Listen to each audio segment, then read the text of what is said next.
इब्राहीम अलैहिस्सलाम दुआ करते हैं, वला तुखज़िनी यौम युबअसून, ऐ अल्लाह तू मुझे कयामत के दिन जलील मत करना, ऐ अल्लाह तू मुझे कयामत के दिन रुसवा मत करना। यौम ला यनफ़उ मालुन वला बनून, जिस दिन न माल काम आएगा न औलाद काम आएगी, इल्ला मन अतल्लाह बिक़ल्बिन सलीम। कयामत के दिन तो वही कामयाब होगा अल्लाह जो साफ सुथरा दिल लेकर के आएगा। तुम्हारे चेहरे कितने साफ सुथरे हैं, तुम्हारे बालों में कितनी खूबसूरती है, तुम्हारा शरीर कितना खूबसूरत है, अल्लाह ताला के ये मैटर नहीं करता है। हाँ, अल्लाह क्या ये मैटर करता है कि आपका दिल कितना साफ सुथरा है। कहीं ऐसा तो नहीं कि चेहरा तो बहुत अच्छा है, बॉडी तो बहुत मजबूत है, मगर दिल के अंदर गंदगी भरी है, दिल के अंदर लालच भरा है, दिल के अंदर खुदगर्जी भरी है, दिल के अंदर माल की मोहब्बत भरी है, दिल के अंदर दुनिया की मोहब्बत भरी है, दिल के अंदर शरारत भरी है। दिल साफ नहीं होगा मेरे भाइयों, हम अल्लाह के यहाँ कामयाब नहीं हो सकते। दिल पर मेहनत करो, दिल पर मेहनत करो। इसीलिए अल्लाह कुरान के पहले पारे में कहता है, यहूदियों का जिक्र करते हुए, जब यहूदियों ने अल्लाह ताला की बहुत नाफरमानी की, बहुत गुनाह किया, अल्लाह ने फरमाया तुम्मा क़सत क़ुलूबुकुम मिन बादि ज़ालिका फ़हिय कल हिजारति औ अशद्दु क़स्वा। ऐ यहूदियों, तुम्हारे दिल पत्थरों से ज्यादा कठोर हो चुके हैं, पत्थरों से ज्यादा सख्त हो चुके हैं। व इन्न मिनल हिजारति लमा यतफज्जरु मिनहुल अन्हार। अरे पत्थर भी कुछ ऐसे होते हैं कि पत्थर के अंदर से नहरें बहती हैं। व इन्न मिनहा लमा यशक्ककु फयखरुजु मिनहुल मा। पत्थर तो कुछ ऐसे भी होते हैं कि पत्थर पर जब बार बार पानी की बूंदें पड़ती हैं तो पत्थर में सुराख हो जाता है और पत्थर से पानी रिस रिस करके बहने लगता है। ऐ यहूदियों, ऐ अहले किताब, तुमने इतना अल्लाह को नाराज किया है, इतने गलत काम किए हैं, इतने अल्लाह को नाराज करने वाले काम किए हैं कि तुम्हारे दिल तो पत्थरों से ज्यादा सख्त हो गए। कुरान ने तो यहूदियों के बारे में कहा था। माफ करना मेरे भाइयों, हमें और आपको इस आयत को अपने ऊपर भी आज अप्लाई करने की जरूरत है। कहीं ऐसा तो नहीं कि हमारे दिल भी पत्थरों से ज्यादा कठोर हो गए। वही कुरान, जो कुरान डाकू सुनता था तो सुधर जाता था, तौबा कर लेता था। एक डाकू था जिसका नाम था फुज़ैल इब्न अयाज। उसका काम था डाका डालना, लोगों के मकान में जाके चोरी करना, लोगों का माल हड़प लेना, लोगों का पैसा चोरी कर लेना। एक दिन रात का वक्त था, एक मकान की छत पे जाके कूदता है। रात का सन्नाटा है, फुज़ैल इब्न अयाज डाका डालने के लिए, चोरी करने के लिए गया है। एक मकान की छत में कूदता है। दूर से कोई अल्लाह का बंदा अपने घर में बैठ के कुरान की तिलावत कर रहा है। उसकी तिलावत की आवाज फुज़ैल इब्न अयाज के कानों में पड़ती है और इत्तेफाक से वो इंसान कुरान की यही आयत पढ़ रहा है, अलम यअनि लिल्लज़ीना आमनू अन तख्शा क़ुलूबुहुम लिज़िक्रिल्लाह। ऐ ईमान वालो, क्या अभी वो समय नहीं आया कि अल्लाह का नाम सुन करके तुम्हारे दिल पिघल जाए, तुम्हारे दिल नरम पड़ जाए। जब ये आयत हजरत फुज़ैल इब्न अयाज के कान में पड़ी, कहा अल्लाह, मैं तेरा इतना गुनहगार बंदा, कोई रात में बैठ के कुरान की तिलावत कर रहा है, कोई कुरान पढ़ रहा है और मैं बैठ के लोगों का माल चोरी कर रहा हूं, मैं डाका डाल रहा हूं। अय अल्लाह, मैं तौबा करता हूं तेरी बारगाह में। वो टाइम आ गया है अल्लाह, जिस टाइम के बारे में तू पूछ रहा है कि वो समय कब आएगा, वो समय आ चुका है। फुज़ैल इब्न अयाज ने सच्ची तौबा की, वहां से निकले। एक जगह अंधेरा था, बारिश का मौसम था, लोग एक जगह रुके हुए थे एक मकान में और आपस में बातें कर रहे थे। रात बहुत हो गई है, अब हमें यहीं रुक जाना चाहिए। किसी ने कहा नहीं, यहां रुको मत, हमें चलना चाहिए। क्या पता फुज़ैल इब्न अयाज नाम का डाकू कहीं छुपा हो और हमें पकड़ करके हमें लूट ले, मार ले, इससे पहले कि हमारा माल चोरी हो जाए, हमें यहां से निकल जाना चाहिए। फुज़ैल इब्न अयाज ने आसमान की तरफ देखा, कहा अल्लाह, तेरे बंदे आज मुझसे डरते हैं, उन्हें डर है फुज़ैल इब्न अयाज ना आ जाए, मेरा माल चोरी ना हो जाए, मेरे माल पे डाका ना पड़ जाए। ऐ अल्लाह, आज तेरा बंदा तुझसे सच्ची तौबा करता है और तुझसे वादा करता है जब तक जिंदा रहेगा तेरे घर को नहीं छोड़ेगा, अपनी सारी जिंदगी तेरे घर के लिए कुर्बान कर देगा, तेरी मस्जिद के लिए कुर्बान कर देगा। फुज़ैल इब्न अयाज़ तौबा करते हैं और वहां से वो मक्का आते हैं और सारी जिंदगी अपने आप को खाने काबा के साथ जोड़ लेते हैं और इतने बड़े आलिम बन जाते हैं, इतने बड़े इमाम बन जाते हैं कि उनको अपने दौर का सबसे बड़ा आलिम माना जाता है और सबसे बड़े बड़े जाहिद और आबिद लोगों में उनका शुमार होता है। कुरान तो वही है मेरे भाई, कुरान वही है, कुरान की आयतें वही है।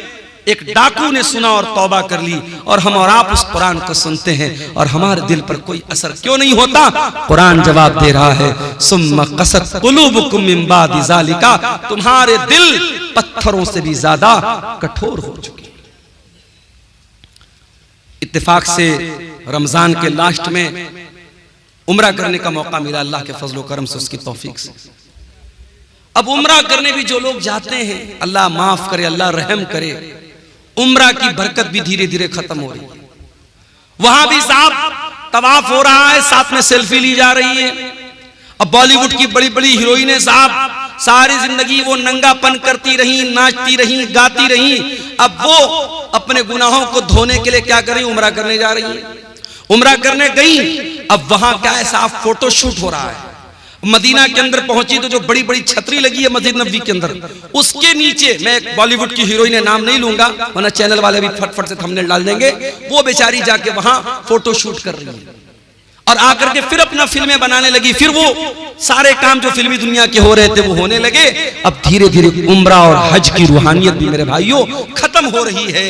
पहले वो दौर था, लोग जब उम्रा करने जाते थे, हज करने जाते थे, जब वापस लौटते थे तो दिल की दुनिया बदल जाती थी, दिल की दुनिया बदल जाती थी, एक चेंजिंग आ जाती थी, एक परिवर्तन आ जाता था। आज कोई परिवर्तन नहीं आ रहा है। आज पैसा वाला है, चलो भाई चलो, जैसे लोग पिकनिक मनाने जाते हैं, कोई मुंबई जाता है, कोई कोलकाता जाता है, कोई दिल्ली जाता है, चलो हम उम्रा करके चले आए। अब उम्रा को भी लोगों ने पिकनिक बना दिया है।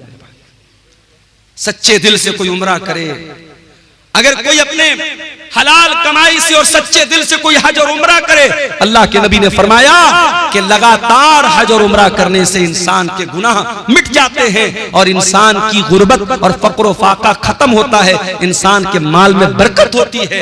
मगर अफसोस हमारे दिल इतने कठोर हो चुके हैं कि आज हम और आप उम्रा करने और हज करने जा रहे हैं तो वहां भी हम दुनियादारी कर रहे हैं। मेरे प्यारे साथियों, ये दिल के कठोर होने की अलग।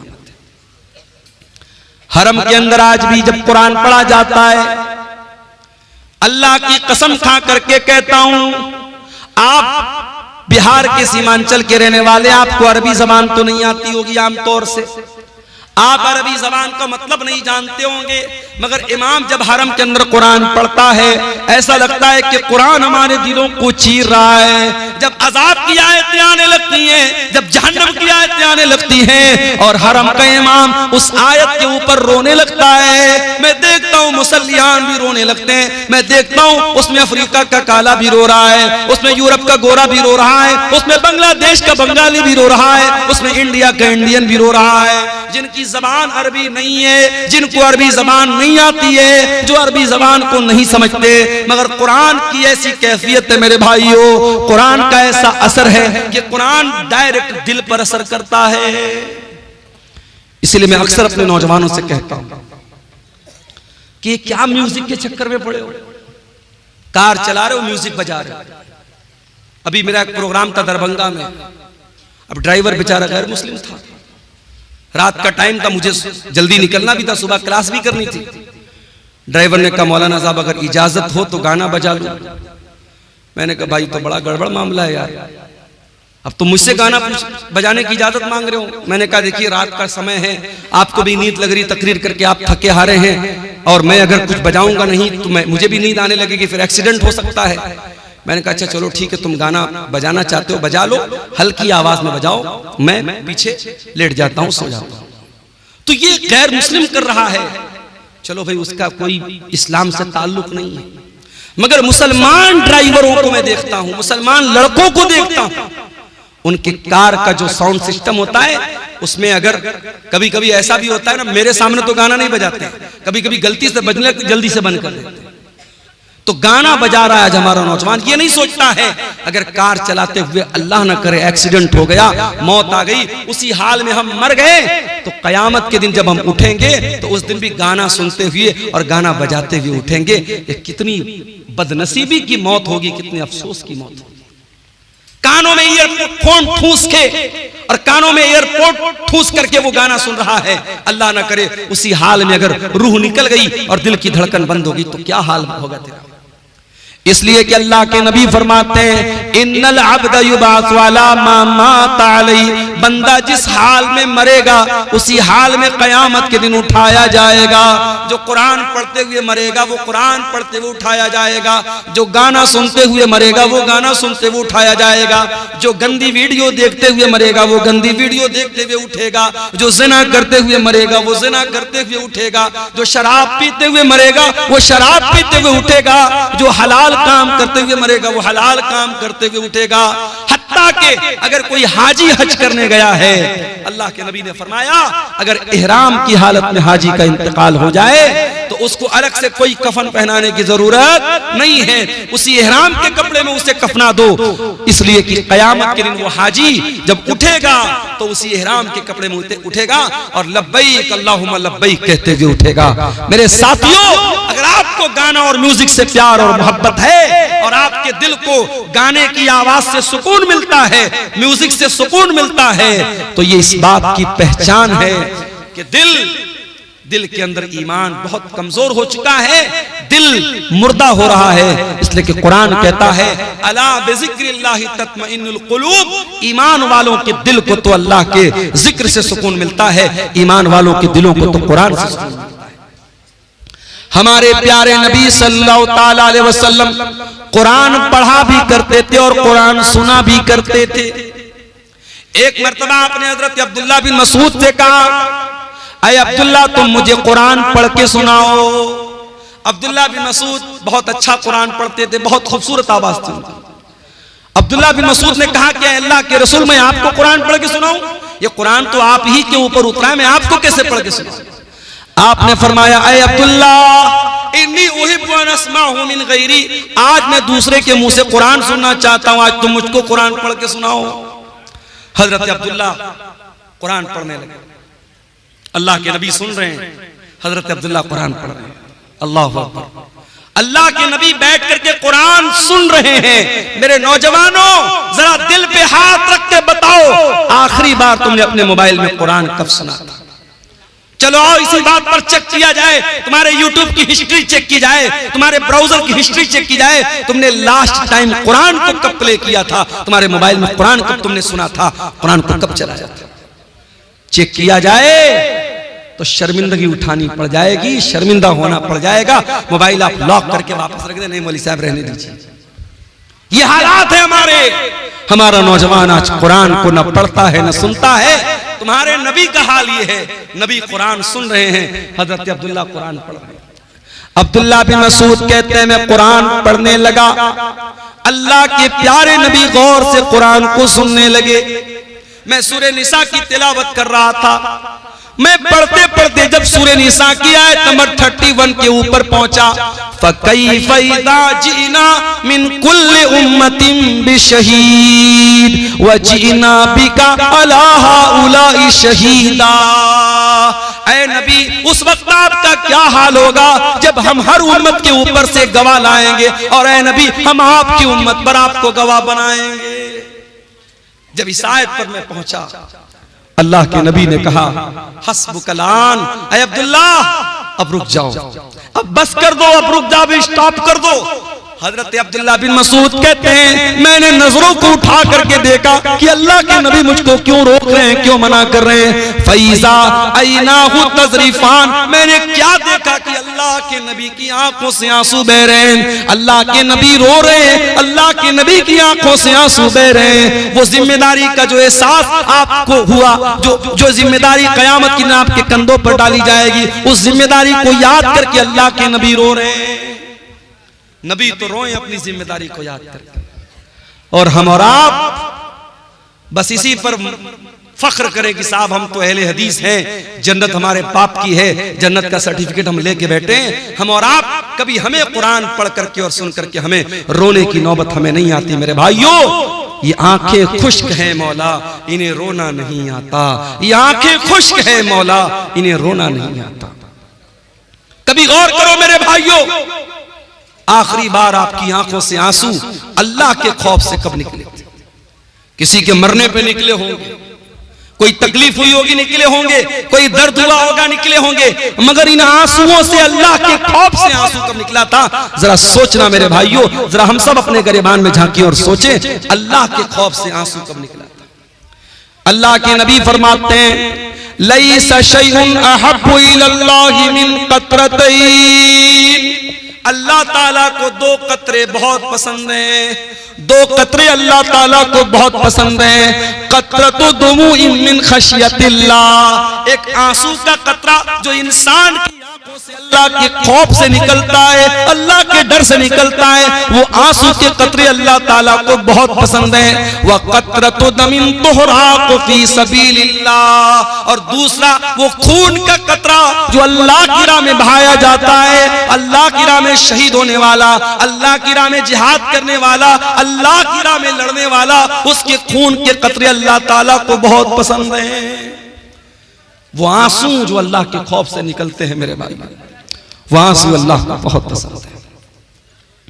अल्लाह के प्यारे नबी फरमाते हैं, बुखारी और मुस्लिम की रिवायत है, कयामत का दिन होगा, सूरज 1 मील की दूरी पर होगा, लोग गर्मी से पसीने से बेहाल होंगे। सबअतुन युज़िल्लुहुमुल्लाह, 7 तरीके के बंदे अल्लाह ताला के ऐसे होंगे जिनको अल्लाह ताला अपने अर्श का साया देगा। उन 7 खुश नसीब बंदों में एक बंदा वो भी होगा, वरजुलुन ज़करल्लाह खालियन फफ़ाज़त ऐना, अल्लाह का वो बंदा जिसने तन्हाई में, अकेले में, बंद कमरे में बैठ करके अल्लाह को याद किया, अपने गुनाहों को याद किया, अपने पापों को याद किया, अपनी नाफरमानियों को याद किया, और उसकी आंखों से आंसू बह पड़े, वो रोने लगा। उस अल्लाह के खौफ से बहने वाले आंसू को अल्लाह ताला कयामत के दिन उनकी लाज रखेगा, और उस इंसान को अल्लाह ताला कयामत के दिन गर्मी से बचाएगा, सूरज की तपिश से बचाएगा। मेरे भाइयों, मैं फिर से उसी आयत को पढ़ता हूं जो खुतबे मसनूआ के बाद मैंने पढ़ी थी। कुरान सवाल कर रहा है हमसे और आपसे, अलम यअनि लिल्लज़ीना आमनू अन तख्शा कुलूबुहुम लिज़िक्रिल्लाह, ऐ ईमान वालों, क्या अभी वो समय नहीं आया कि अल्लाह का कलाम सुन करके तुम्हारे दिल पिघल जाए? मेरे प्यारे नौजवान साथियों, तुमसे भी एक बात कहनी है, नौजवानी बड़ी खतरनाक उम्र होती है। शैतान सबसे ज्यादा अगर किसी उम्र के अंदर इंसान को बहकाता है तो जवानी में बहकाता है। जितना गुना इंसान जवानी में कर लेगा बुढ़ापे में नहीं कर पाएगा। शराब इंसान आमतौर से जवानी में पीता है, ज़िनाकारी के अड्डे आमतौर से जवानी में आबाद होते हैं, टाइम का गलत इस्तेमाल आमतौर से जवानी में इंसान करता है। जब इंसान 50 साल का हो जाता है, 60 साल का हो जाता है, तो ऑटोमेटिक उसको ये एहसास हो जाता है अब तो मरने वाला हूं, अब तो कब्र में जाने वाला हूं, तब तो इंसान ऑटोमेटिक सुधर जाता है।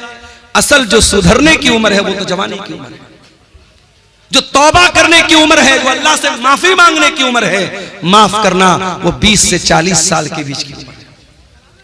फारसी का एक शायर कहता है, दर जवानी तौबा करदन शेवे पैगंबरी, वक्त पीरी गुर्गे जालिम नीशवत परहेजगार। जवानी में तौबा करना नबियों का तरीका है, बुढ़ापे में तो भेड़िया भी शरीफ बन जाता है। जब पेट में आंत नहीं, मुंह में दांत नहीं, तब शरीफ बन गए तो कौन सा कमाल किया। मेरे प्यारे नौजवान साथियों, आज अपनी जवानी का गलत इस्तेमाल करने के पहले सोच लेना कि अल्लाह ताला क्या इसका हिसाब देना पड़ेगा। गुनाह की लज्जत तो आज मिल जाएगी, गुनाह का मजा तो मिल जाएगा, मगर इस गुनाह के बाद इसका जो असर तुम्हारी जिंदगी पर पड़ेगा, जो पछतावा तुम्हें होगा, उस पछतावे के बाद तुम्हारे सामने कोई रास्ता नहीं होगा। इसलिए कि मेरे नौजवान भाइयों, इस बात की कोई गारंटी नहीं है कि आज आप नौजवान हैं, कल आप बुढ़ापे तक जिंदा रहेंगे। क्या गारंटी? अपनी आंखों से मैंने देखा है, बिल्कुल जवान आदमी। हमारे यूपी के अंदर बनारस से 100 किलोमीटर दूर है इलाहाबाद। इलाहाबाद में बिल्कुल नौजवान यंग लड़का मुझे मिलता है, पेशे से डॉक्टर है। और मेरी आदत है अगर तकरीर में कोई वेल क्वालिफाइड, वेल एजुकेटेड, पढ़ा लिखा अगर इंसान अगर मिलने आता है, मैं बड़ी तवज्जो से मिलता हूं, क्योंकि आज के इस दौर में पढ़े लिखे लोग और जो है समाज में जिनका एक मकाम और स्टेटस है, इस तरीके के लोग अगर प्रोग्राम में आ रहे हैं और उलमा से मिलने आ रहे हैं, ये बड़ी बात है। ऐसे लोगों का हमें वेलकम करना चाहिए, इस्तेकबाल करना चाहिए। नौजवान लड़का है 20-22 साल का, मिलने आता है, मौलाना आपकी तकरीर बहुत शौक से सुनता हूं, बड़ी मोहब्बत करता हूं। नंबर का आदान प्रदान होता है, बीच बीच में कभी कभी व्हाट्सएप भी करता है, फेसबुक भी चलाता था वो लड़का। फिर एक दिन उसके फेसबुक पर एक पोस्ट आई, मैं बहुत बीमार हूं, मेरे लिए दुआ कीजिएगा, मैं बहुत बीमार हूं। उसके बाद उस पोस्ट के डालने के बाद तकरीबन 1-2 हफ्ते के बाद खबर आती है कि डॉक्टर फलां साहब जो इलाहाबाद के रहने वाले हैं, ब्लड कैंसर हो गया, इंतकाल हो गया। 1 साल पहले जब वो लड़का मिला था मुझे, उसकी बॉडी को देख करके मैं सोच भी नहीं सकता था कि 1 साल बाद इसके मरने की खबर आई। हम नहीं जानते मेरे भाइयों हमारी मौत का क्या बहाना बनेगा। हमारे उत्तर प्रदेश ही के एक नौजवान आलिम दीन थे, मौलाना अब्दुल रहमान सलफी, मुंबई के अंदर एक मस्जिद में इमामत कराते थे। कई प्रोग्रामों में हम लोगों ने साथ में प्रोग्राम किया, बंगाल में और इसी तरीके से मुंबई में। और 1 साल रमजान में तफसीर का बयान करने के लिए करनूल शहर में, आंध्र प्रदेश में, मैंने बात करके उनको वहां पे अपॉइंट किया था। वहां पर भी वो गए थे, बड़ी मोहब्बत करते थे मुझसे, मैं भी मोहब्बत करता था उनसे। एक प्रोग्राम में मुंबई से पूना जाते हैं और पूना का प्रोग्राम करके चूंकि मस्जिद की इमामत, कहते दुनिया की सबसे टफ ड्यूटी होती है मस्जिद की इमामत। दुनिया की और ड्यूटी में 8 घंटा ड्यूटी करना है, 10 घंटा ड्यूटी करना है, 12 घंटा ड्यूटी करना है, मगर मस्जिद के इमाम को 24 घंटे ड्यूटी करना है। फजर की नमाज में सारा मोहल्ला ना आए कोई मसला नहीं है, मौलवी साहब क्यों नहीं आए, मौलवी साहब क्यों नहीं आए। मौलवी साहब शादीशुदा हैं, बीवी के साथ रहते हैं, हो सकता है नापाक हुए हो, तबीयत ठीक ना रही हो, रात में नहाने का मौका ना मिला हो, पानी गर्म करने का मौका ना मिला हो, कोई भी वजह रही हो, नहीं साहब इमाम साहब की तनख्वाह काटी जाएगी, फजर की नमाज में क्यों नहीं आए। ये आज क्या हो रहा है, मैं समझ रहा हूं बारिश का मौसम है, धीरे धीरे यहाँ बारिश की बूंदें हमारे यूट्यूबर हजरात के मोबाइलों पर भी चू रही है। बहुत लंबा टाइम नहीं लूंगा आपसे, कुछ देर और सब्र कर लीजिए, कुरान और हदीस की बातें हैं, इंशाअल्लाह फायदा होगा। मेरे भाइयों आज सबसे टफ ड्यूटी अगर किसी की है तो इमाम की ड्यूटी है। मौलाना अब्दुल रहमान सलफी बिल्कुल यंग एज के 2 छोटे छोटे बच्चों के बाप हैं। मैं उनके गांव में भी गया हूं, उत्तर प्रदेश में सिद्धार्थनगर में उनका गांव है। पूना में प्रोग्राम हुआ, रात ही में उनको मुंबई वापस आना है क्योंकि फजर की नमाज भी उनको पढ़ाना है। वहां मुंबई और पूना के बीच में टैक्सी चलती है और बड़ी स्पीड में वो टैक्सी वाले चलाते हैं क्योंकि उनको रात में जल्दी जल्दी मुंबई से पूना, पूना से मुंबई करना रहता है, ज्यादा पैसा कमाना रहता है। ड्राइवर ने बेहिसाब गाड़ी चलाई, बड़ी स्पीड में गाड़ी चल रही थी, 100-150 की स्पीड में गाड़ी चल रही थी। एक जगह रास्ते में जो डिवाइडर होता है, उस डिवाइडर में ले जाके ड्राइवर ने पूरी स्पीड में गाड़ी ठोक दी। गाड़ी के अंदर 10 लोगों में से 7 लोग ऑन द स्पॉट इंतकाल कर गए। मौलाना अब्दुल रहमान सलफी अल्लाह रहमत मगफरत फरमाए, ऑन द स्पॉट उनका इंतकाल हो गया, पूरा सर पिचक गया और बड़ी मजलूमाना तरीके से उनकी मौत हो गई। क्या वो पूना जाने के पहले उन्होंने सोचा था कि मेरे साथ ऐसा हो जाएगा? हम नहीं जानते मेरे भाई, कौन सा एक्सीडेंट, कौन सी बीमारी, कौन सा बहाना हमारी जिंदगी की सांसों की डोर को खत्म कर देगा, हमारा दिल धड़कना बंद हो जाएगा। मेरे भाइयों जिंदगी का नाजायज इस्तेमाल मत करो, जवानी की इन घड़ियों का मिसयूज मत करो। इस जवानी में गलत काम करके अगर अल्लाह के चले गए बगैर तौबा किए तो पछताना पड़ेगा मेरे भाई। अन्तकुल नफ्सुन या हसरता अला मा फररतु फी जंबिल्लाह, ऐ मेरे बंदो, अल्लाह से तौबा कर लो, माफी मांग लो, सुधर जाओ, इसके पहले के कयामत के दिन तुमको कहना पड़े कि हाय हमारी बर्बादी, काश मैंने ये लापरवाही न की होती। व इन कुन्तु लमिनस साखिरीन, काश मैंने अल्लाह के दीन का मजाक न उड़ाया होता, काश मैं भी दीन पर चलता, मैं अल्लाह के रास्ते पर चलता। मेरे भाइयों, कभी बर्फ बेचने वाले को आपने देखा होगा, बर्फ बेचने वाला जितना जल्दी पॉसिबल हो बर्फ बेच के निकल जाना चाहता है, क्योंकि जितनी तेजी से उसकी बर्फ पिघलेगी उसका पैसा बर्बाद हो जाएगा। एक आदमी मार्केट में बर्फ बेच रहा था, सुबह से दोपहर हो गई, थोड़ी सी उसकी बर्फ बिकी थी और बड़ी तेजी से दिन गुजर रहा है और बर्फ उसकी पिघलती चली जा रही है। एक आदमी ने देखा कि वो बर्फ बेचने वाला, जब दोपहर हो गई और बर्फ नहीं बिक रही है तो वो चिल्लाने लगा और कहने लगा कि ऐ लोगों, इसके पहले कि मेरा कैपिटल खत्म हो जाए, मेरी पूंजी खत्म हो जाए, मेरा सरमाया खत्म हो जाए, मेरी बर्फ को खरीद लो, मेरा बर्फ खरीद लो, इससे पहले कि मैं लुट जाऊं, मैं बर्बाद हो जाऊं। वो आदमी कहता है, उस बर्फ बेचने वाले को जब मैंने देखा तब मुझे कुरान की इस आयत का मतलब समझ में आया, वल अस्र इन्नल इंसान लफी खुस्र, कसम है जमाने की, बेशक इंसान बहुत बड़े घाटे में है। जो इंसान अपने टाइम की कदर न करे, अपने समय की कदर न करे, अपनी जवानी की कदर न करे, अपने टाइम का सही इस्तेमाल न करे, उससे बड़ा खसारे में और उससे बड़ा नुकसान उठाने वाला मेरे भाइयों कोई नहीं है। आज हमारे नौजवान साथियों को इस पर भी गौर करने की जरूरत है कि आप अपनी जवानी को कहां गुजार।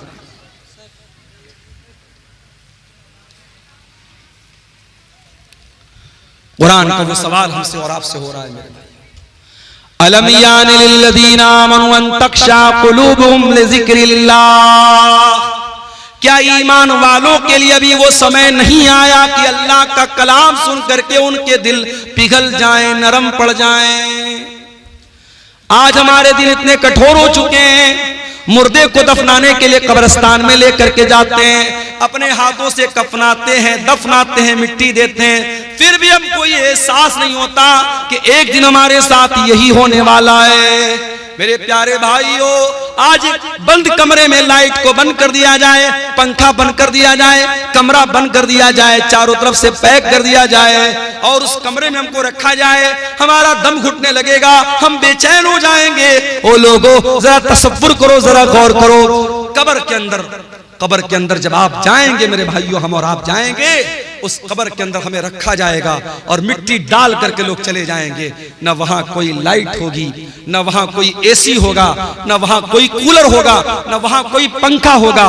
वहां अगर एसी और कूलर और रोशनी मिलेगी, हमारे ईमान की बदौलत मिलेगी, हमारी नेकियों की बदौलत मिलेगी। मेरे भाइयों, दुनिया में एसी बहुत लगवाया आपने, दुनिया में पंखा बहुत लगवाया आपने, दुनिया में लाइटिंग बहुत लगवाई आपने, कब्र में वो लाइटिंग कैसे मिलेगी? जरा इस पर भी गौर करो मेरे प्यारे साथियों। आज दिल की कठोरता का ये हाल है, दिल की सख्ती का ये हाल है कि कब्रिस्तान में मुर्दे को दफनाने के टाइम भी हमारी आंखों से ना आंसू बहता है, न हमारे दिल पर कोई असर पड़ता है। अल्लाह के प्यारे नबी एक अंसारी सहाबी के जनाजे में जाते हैं, जनाजे को कब्र में उतारा जा रहा है, लाश को कब्र में उतारा जा रहा है और अल्लाह के प्यारे नबी कब्र की एक साइड में बैठे हुए हैं और आपके आसपास सहाबा भी बैठे हुए हैं। अचानक अल्लाह के नबी ने कब्र की तरफ देखा और कब्र में होने वाला जो अजाब है, कब्र में होने वाले जो हालात हैं, उनके बारे में सोच करके अल्लाह के नबी रोने लगे।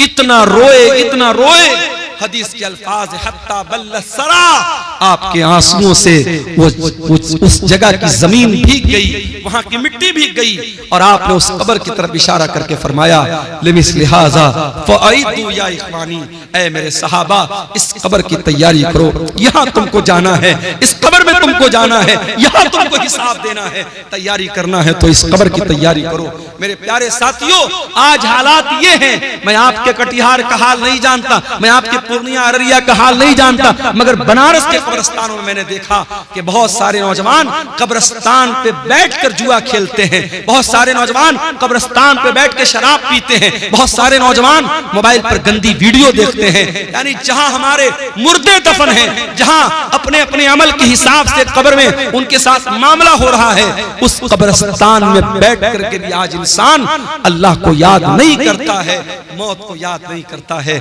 अलम यानि लिल्लज़ीना आमनू अन तख्शा कुलूबुहुम लिज़िक्रिल्लाह। ऐ ईमान वालों, क्या अभी वो समय नहीं आया कि अल्लाह का कलाम सुनकर के तुम्हारे दिल पिघल जाए। उस्मान गनी को देखो मेरे प्यारे साथियों, क्या हुआ, थोड़ा धीरे धीरे बात करें। उस्मान गनी कौन है? नबी के दामाद हैं, नबी के दोहरे दामाद हैं, नबी की दो बेटियां इनके निकाह में आई हैं।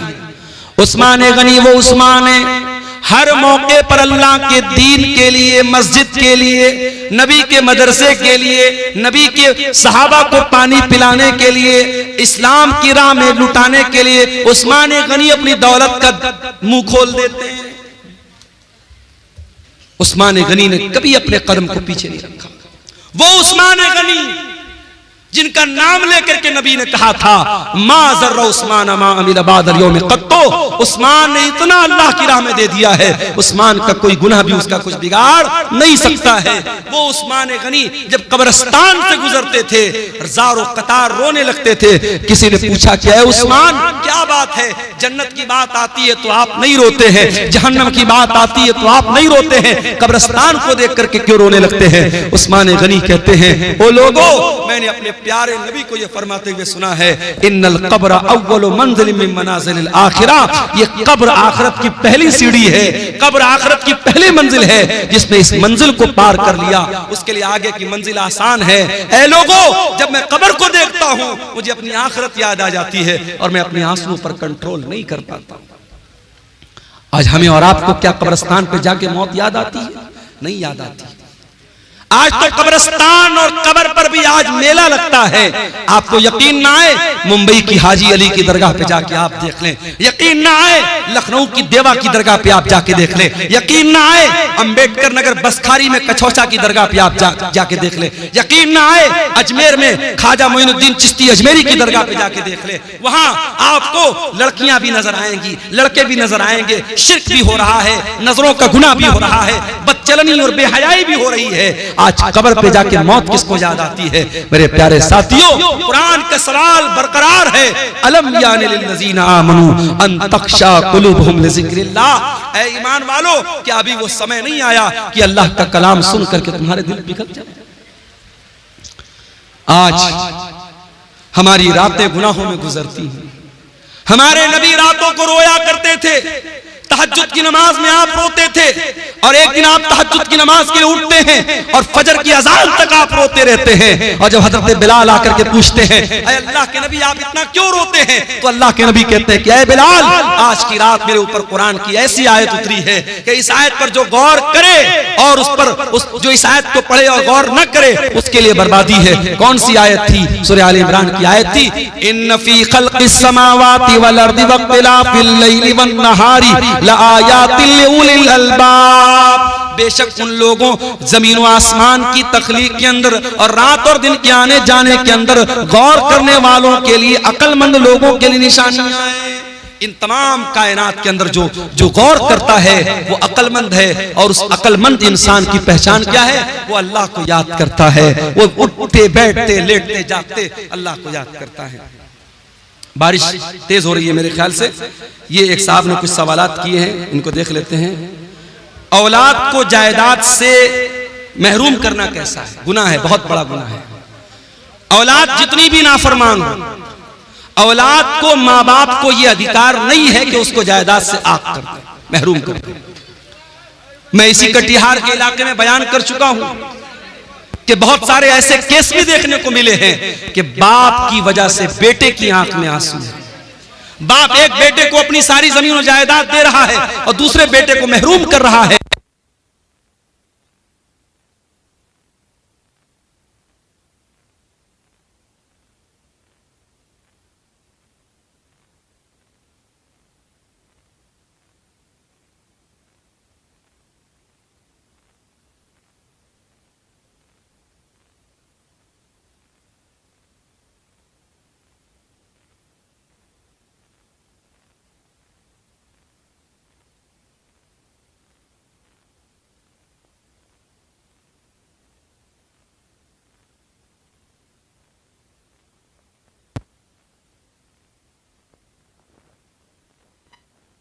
ज़ौजहा व बस्स मिनहुमा रिजालन कसीरन व निसाअ वत्तकुल्लाहल्लज़ी तसाअलून बिही वल अरहाम इन्नल्लाहा काना अलैकुम रक़ीबा।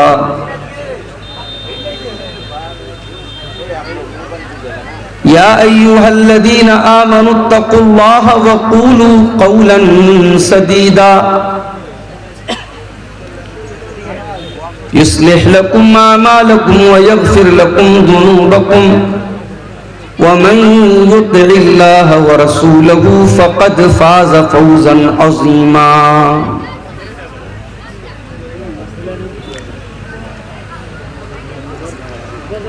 अम्मा बादु फ़इन्ना खैरल हदीस किताबुल्लाह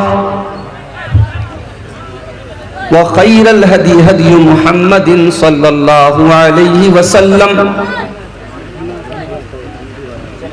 व शर्रल उमूरि मुहदसातुहा व कुल्ल मुहदसतिन बिदअह व कुल्ल बिदअतिन ज़लालह वकुल्ल ज़लालतिन फिन्नार।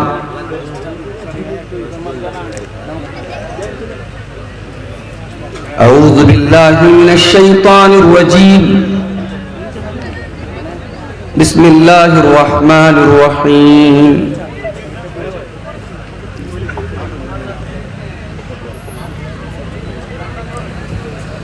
अलम यअनि लिल्लज़ीना आमनू अन तख़शा क़ुलूबुहुम लिज़िक्रिल्लाहि वमा नज़ल मिनल हक़्क़ वला यकूनू कल्लज़ीना ऊतुल किताब मिन क़ब्लु फ़ताल अलैहिमुल अमद फ़क़सत क़ुलूबुहुम व कसीरुम मिनहुम फ़ासिक़ून।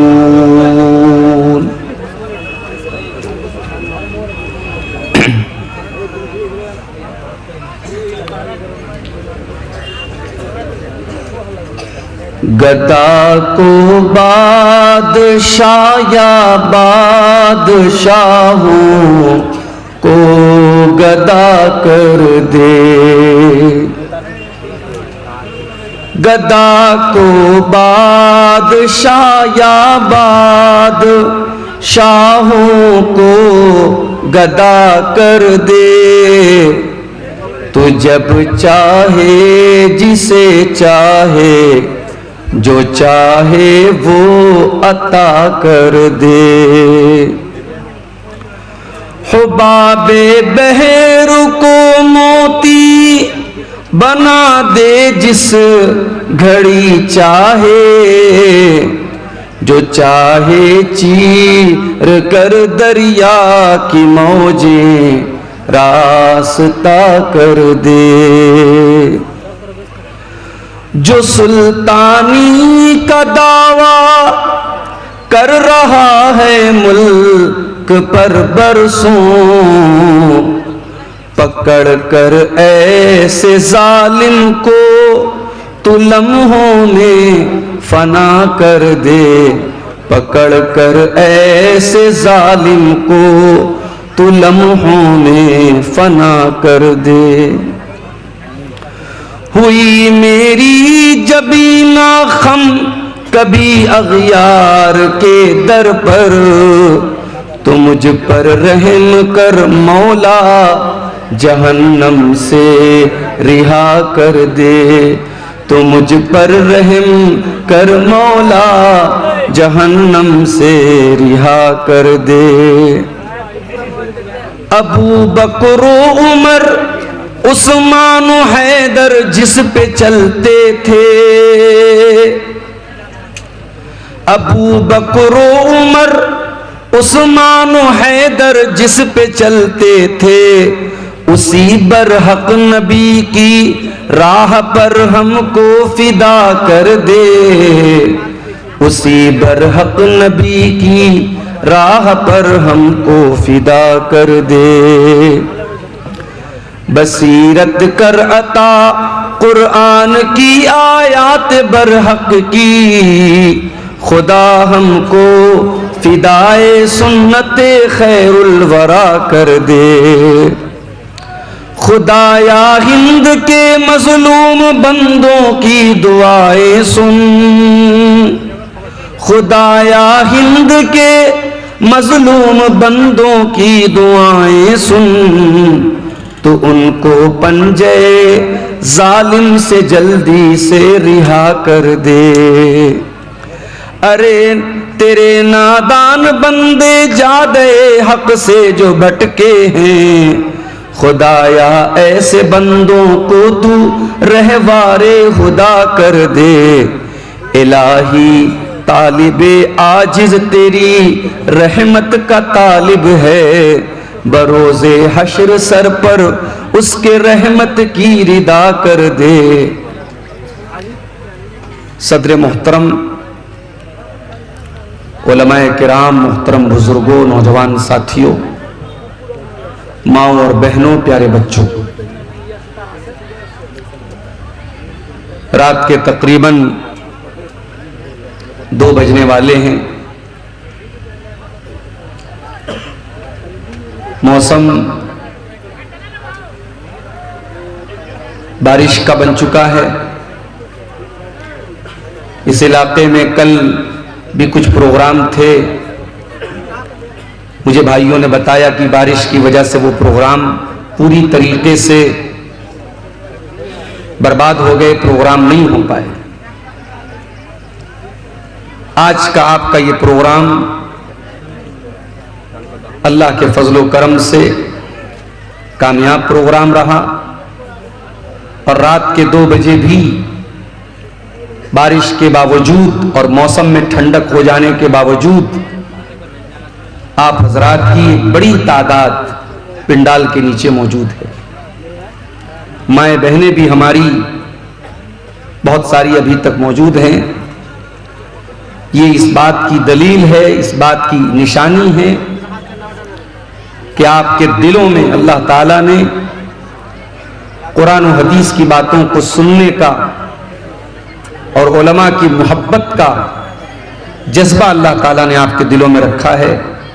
हम दुआ करते हैं अल्लाह ताला से, अल्लाह आपके इस जज्बे को कबूल फरमाए और कहने सुनने से ज्यादा हम सबको अमल की तौफीक अता फरमाए, आमीन। मेरे भाइयों, खुतबे मसनूना के बाद कुरान हकीम के 26वें पारे की, माफ कीजिएगा 27वें पारे की सूरतुल हदीद की आयत नंबर 16 मैंने आपके सामने तिलावत की। इस आयत में अल्लाह ताला ने ईमान वालों से क्वेश्चन किया है, एक प्रश्न किया है, एक सवाल किया है। और गौर कीजिएगा, ये आयत 1400 साल पहले नबी की जिंदगी में सहाबे किराम की मौजूदगी में ये आयत उतरी है। जाहिर है कि सहाबे किराम हमारी और आपकी तरह नहीं थे, बड़े मजबूत ईमान वाले लोग थे और इस्लाम के लिए बड़ी कुर्बानी देने वाले लोग थे। अब कुरान की इस आयत में अल्लाह ताला ने जो सवाल किया है, अगर वो सवाल सहाबा से किया जा रहा है जो कि बड़े पक्के ईमान वाले थे, तो हमें और आपको तो और ज्यादा अपने गरेबानों ने झांकने की जरूरत है। और इस आयत में अल्लाह ताला ने जो सवाल किया है, उस सवाल के ऊपर हम सबको गौर करने की जरूरत है। आइए पहले हम इस आयत का तर्जमा देखते हैं, इस आयत का मतलब देखते हैं, फिर बात को आगे बढ़ाते हैं। कुरान का 27वां पारा सूरतुल हदीद आयत नंबर 16, आयत नंबर 16। अलम यानि लिल्लज़ीना आमनू अन तख्शा कुलूबुहुम लिज़िक्रिल्लाह। क्या अभी ईमान वालों के लिए वो समय नहीं आया, वो टाइम नहीं आया, वो वक्त नहीं आया, अन तख्शा कुलूबुहुम लिज़िक्रिल्लाह, जब उनके दिल अल्लाह ताला के जिक्र से नरम पड़ जाएं, पिघल जाएं, कांपने लगे। अलम यानि लिल्लज़ीना आमनू अन तख्शा कुलूबुहुम लिज़िक्रिल्लाह, ऐ ईमान वालो, क्या अभी वो समय नहीं आया, वो टाइम नहीं आया, क्या अभी वो वक्त नहीं आया जब तुम्हारे दिल अल्लाह ताला के कलाम को सुनकर के पिघल जाएं, नरम पड़ जाएं? गौर कीजिए, कुरान की ये आयत सहाबा से सवाल कर रही है, ऐ मेरे नबी के सहाबा, तुम बताओ, कुरान उतर रहा है, नबी के ऊपर कुरान की आयतें उतर रही हैं, क्या अभी वो समय नहीं आया, वो टाइम नहीं आया, वो वक्त नहीं आया जब अल्लाह का कलाम सुन करके तुम्हारे दिल पिघल जाए? वमा नज़ल मिनल हक़्क़ि, और अल्लाह ताला ने जो कुरान की आयतों को नाजिल किया है, जो हक बातें अल्लाह ताला ने नाजिल की है, क्या उन बातों को सुनकर के तुम्हारे दिल के अंदर अल्लाह का खौफ पैदा नहीं होता? वला यकूनू कल्लदीना ऊतुल किताब, ऐ मुसलमानों, तुम यहूदियों की तरह ना हो जाना, तुम ईसाइयों की तरह ना हो जाना। उनको अल्लाह ने किताब दी, उनको तौरात दी, उनको इंजील दी, फताल अलैहिमुल अमद, फिर उनके ऊपर एक लंबा टाइम गुजर गया। जाहिर जब हमारे नबी दुनिया में आए, ईसा अलैहिस्सलाम को आए हुए 600 साल हो चुके थे, मूसा अलैहिस्सलाम को आए हुए हजारों साल हो चुके थे। अल्लाह कह रहा है कि तुम यहूदियों की तरह मत हो जाओ, तुम ईसाइयों की तरह मत हो जाओ। उनको अल्लाह ने अपनी किताब दी और एक लंबा टाइम जब गुजर गया, फ़क़सत क़ुलूबुहुम, तो उनके दिल सख्त हो गए, उनके दिल हार्ड हो गए, उनके दिल कठोर हो गए। ऐ मुसलमानों, अभी तुम्हारे नबी मौजूद हैं, अभी कुरान उतर रहा है, अभी तुम्हारे दिल के अंदर सख्ती आने लगी, क्या तुम्हारा दिल अल्लाह का कलाम सुन करके नहीं पिघलता है? तुम्हारे दिल में अल्लाह का डर पैदा नहीं होता है? मेरे भाइयों, इस आयत को अपने सामने रखिए और जरा गौर करें, हम सब अपने गिरेबानों में झांकें और सोचें कि आज हम कहां खड़े हैं और हमारे दिल का क्या आलम है। इसी सीमांचल के इलाके में अगर मैं ये कहूं कि रोजाना एक नहीं दर्जनों प्रोग्राम हो रहे हैं तो गलत नहीं होगा, मुबालगा नहीं होगा। और हर आदमी अपनी जान पहचान के, अपने रिश्तेदारी के गांव के प्रोग्राम में जा रहा है, उर्दू में, बंगला में तकरीरें सुन रहा है। और जाहिर जलसे वाले, उनकी कोशिश ये होती है कि हम दौर के जमाने के अच्छे मुकर्रिर को, अच्छे वक्ता को लाएं, अच्छे मुकर्रिर को लाएं, उसकी तकरीरें सुने और आपके दिल पर असर हो। लेकिन हम सब मेरे भाइयों अपने दिल पर गौर करें, क्या हमारे दिल के ऊपर कोई असर हो रहा है? अब तो हालात ये हो चुके हैं कि तकरीर और जलसा भी इंटरटेनमेंट और मनोरंजन का एक जरिया बन गया है। जाना है जलसे में, थोड़ा सैर व तफरीह करना है, थोड़ा घूमना फिरना है, थोड़ा मनोरंजन करना है, मुकर्रिर साहब की तकरीर थोड़ी बहुत सुन लेना है, फिर चले जाना है। और जाहिर है कि ये जो मुकर्रिर हैं, ये जो वक्ता हैं, ये क्या पढ़ रहे हैं? ये कुरान ही तो पढ़ रहे हैं। और ये कुरान वो किताब है जिस किताब के बारे में अल्लाह कुरान के 28वें पारे में कहता है, लौ अंज़लना हाज़ल कुरआन अला जबलिन लरअयतहु खाशियम मुतसद्दिअम मिन खशियतिल्लाह। मेरे बंदो, इस कुरान को हमने किसी पहाड़ के ऊपर भी उतारा होता तो पहाड़ भी अल्लाह के खौफ से रेजा रेजा हो जाता, पहाड़ भी अल्लाह के खौफ से चूर चूर हो जाता, चकना चूर हो जाता। हमारे दिल, हमारे सीने के अंदर जो दिल है मेरे भाइयों, ये दिल तो बड़ा मुलायम सा दिल है, बड़ा सॉफ्ट सा दिल है, ये तो गोश्त पोस्ट का बना हुआ दिल है। कुरान कहता अगर हम पहाड़ के ऊपर भी कुरान को उतारा, अल्लाह कह रहा हमने कुरान को उतारा होता तो पहाड़ भी अल्लाह के खौफ से रेजा रेजा हो जाता।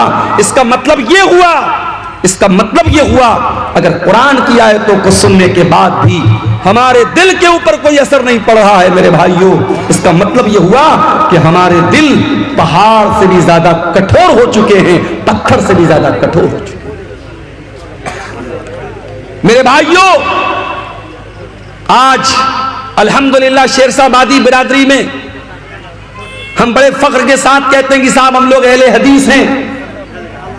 अभी अररिया के किसी सियासी लीडर ने इस बिरादरी के बारे में कुछ नाजेबा बातें कही, तो मैंने कल जमात के बड़े उलमा के बयानात देखे कि नहीं साहब ये गलत बात है, हमारी बिरादरी के ऊपर बहुत बड़ा इल्जाम लगाया जा रहा है। हम बड़े फख्र के साथ अपने आप को अहले हदीस कहते हैं, लेकिन कभी हमने गौर किया कि अहले हदीस का मतलब क्या होता है? क्या सीने पर हाथ बांध लेना, आमीन जोर से बोल लेना, नमाज में रफुल यदैन कर लेना, 8 रकात तरावीह पढ़ लेना, क्या यही पहचान है अहले हदीस की? नहीं मेरे भाई, हमने अहले हदीस का मतलब नहीं समझा।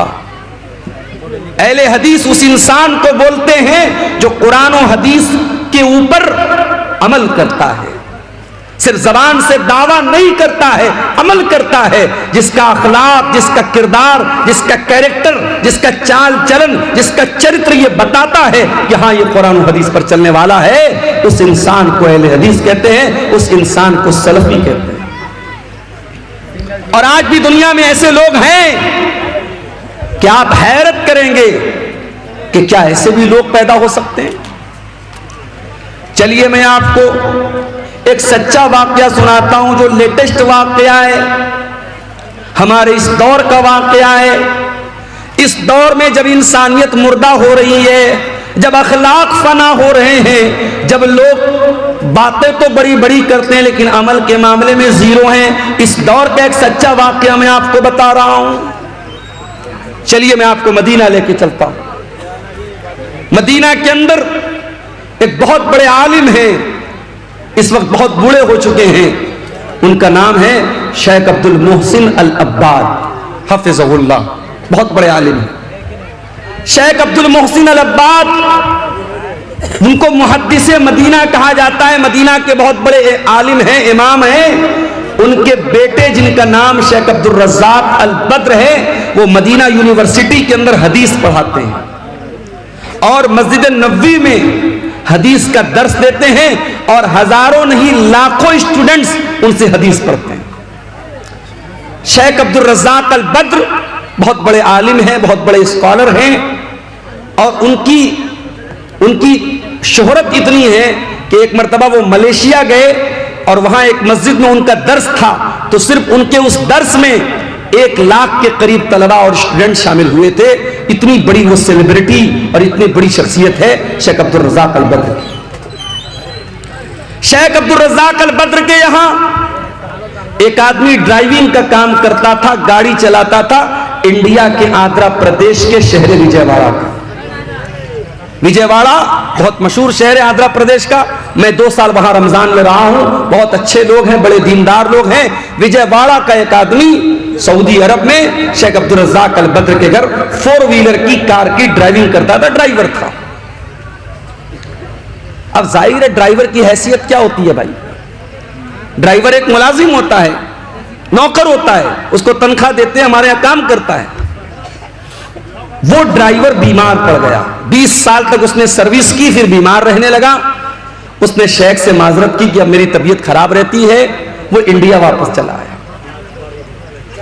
आज के दौर में एक ड्राइवर गया, दूसरा ड्राइवर चला आया, कौन पूछने जाता है? शेख अब्दुल रज़्ज़ाक अल बद्र अपने उस बूढ़े ड्राइवर को रोजाना तो नहीं, महीने में 3-4 बार कॉल करके उसकी हालचाल पूछते हैं, उसकी तबीयत के बारे में रिपोर्ट लेते हैं। फिर ऐसा मालूम होता है, ऐसा पता चलता है कि वो ड्राइवर ब्रेन हेमरेज का शिकार हो जाता है, उसको ब्रेन हेमरेज हो जाता है, वो कोमा में चला जाता है, हॉस्पिटल के आईसीयू के अंदर वो एडमिट हो जाता है। शेख अब्दुल रज़्ज़ाक अल बद्र को मालूम होता है कि मेरे घर पे 20 साल ड्राइविंग करने वाला ड्राइवर ब्रेन हेमरेज का शिकार हो चुका है और विजयवाड़ा के एक हॉस्पिटल में एडमिट हुआ है। गौर से सुनना मेरे प्यारे भाइयों, तकरीरें तो आपने बहुत सुनी होंगी, लेकिन तकरीरों में जो बातें बयान की जाती हैं, कभी कभी हमको लगता है कि वो बातें स्टेज पर तो बयान करने के लायक है, लेकिन प्रैक्टिकल उनके ऊपर अमल नहीं हो सकता। लेकिन ये सच्चा वाकया जो मैं बताने जा रहा हूं, ये सच्चा वाकया आपको सबूत दे रहा है कि तकरीर के अंदर जो बातें बयान की जाती हैं, उन बातों पर अगर इंसान अमल करना चाहे तो आज के इस नाजुक दौर में भी अमल कर सकता है। 20 साल तक ड्राइविंग करने वाला वो ड्राइवर ब्रेन हेमरेज का शिकार है, हॉस्पिटल में एडमिट है। शेख अब्दुल रज़्ज़ाक अल बद्र उसके बेटे से कांटेक्ट में है, बेटे से बातचीत होती है। एक दिन बेटे के पास फोन आता है कि आपके अब्बा की अयादत करने के लिए, उनकी हाल चाल के लिए, उनको देखने के लिए सऊदी अरब से शेख अब्दुल रज़्ज़ाक अल बद्र की तरफ से कोई आने वाला है। बेटा सोचता है इतनी बड़ी हस्ती है, पैसे वाले भी हैं और बहुत बड़े आलिम भी हैं, हो सकता है अपने किसी नौकर चाकर को भेज दे मेरे अब्बा की हालचाल लेने के लिए। वो दिन तय हो जाता है, टाइम तय हो जाता है, और उस ड्राइवर का बेटा अपने इलाके के एयरपोर्ट पर जब पहुंचता है, क्या देखता है, उस एयरपोर्ट पर पहुंचने के बाद वो क्या देखता है कि शेख अब्दुल रज़्ज़ाक अल बद्र खुद फ्लाइट से तशरीफ लाए हुए हैं।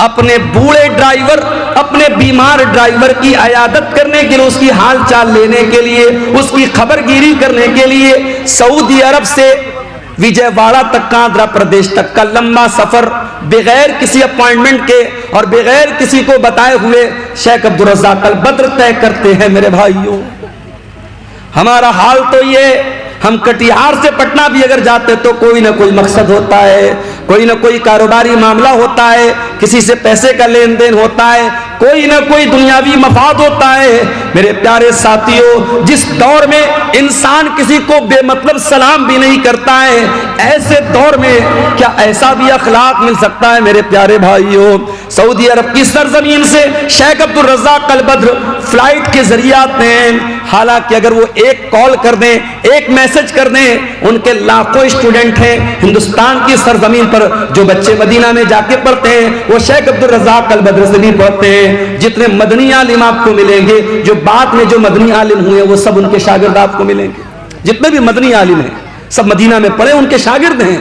एक मैसेज कर दें, तलबा की और स्टूडेंट की भीड़ लग जाएगी। मगर शेख अब्दुल रज़्ज़ाक अल बद्र ने किसी को नहीं बताया, बगैर किसी अपॉइंटमेंट के अचानक आए, ड्राइवर के बेटे के साथ कार में बैठ के हॉस्पिटल आए, अपने उस बूढ़े मुलाजिम की देर तक बैठ करके उसको दुआओं से नवाजा, उसकी पैसे से भी मदद की और उनके घर वालों को तसल्ली दी और फिर वापस चले गए। मेरे प्यारे साथियों, ये इस दौर के एक आलिम, एक कुरान और सुन्नत पर बयान करने वाले और कुरान और सुन्नत पर अमल करने वाले एक आलिम का सच्चा वाकया हमें ये बताता है मेरे भाइयों के दिल में अगर अल्लाह का डर हो, दिल में अल्लाह का खौफ हो, तो कुरान और सुन्नत की बातें सिर्फ स्टेज पर बयान नहीं होती हैं, उनके ऊपर अमल भी किया जा सकता है। और आज के दौर में अमल करने वाले भी मौजूद हैं। हमारा मामला क्या है?